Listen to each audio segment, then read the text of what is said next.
Jeg har lavet årets restkøb. Det er den her. Den skal I sælge for mig ude i butikkerne. Og det bliver pissefedt. Det er en pop-up-bog. En rigtig god pop-up-bog. Og hvordan skal vi sælge den?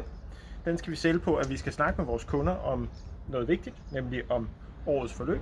Det er en bog, de kan sælge eller tage med til deres børnebørn, eller til deres børn, hvis de har børn i den alder. Og det fede ved den jo er jo, at det er en pop-up-bog. Det vil sige, at man kan åbne hver enkelt side her, og så kommer der lige lidt om måneden. Der står lidt om, hvad der sker i måneden. Og hernede i bunden, hvis I kan se det, det kan være Stine, hun kommer til på, der kan man se, hvor vi er henne. Her der er vi i slut vinter og i februar. Og så kan børnene nemlig lige sådan sammenligne, okay, men det herovre, det bliver sommer, det er så først, når det bliver juli. Men lige nu, der er vi i marts, der er vi lige herovre. Bum, bum. Og der er rigtig meget. Så der er rigtig meget at snakke om. Der er rigtig mange fine sider. Det bliver pisse godt. Den skal kun koste en 50'er.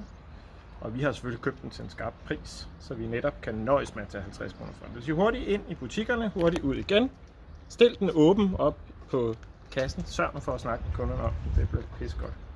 Jeg glæder mig til at se, hvordan I sælger den ud i butikkerne. Jeg har allerede solgt 20 stykker inden bogen er landet her i Holbæk. Så det bliver godt. Glæder jeg til det. 12 måneder.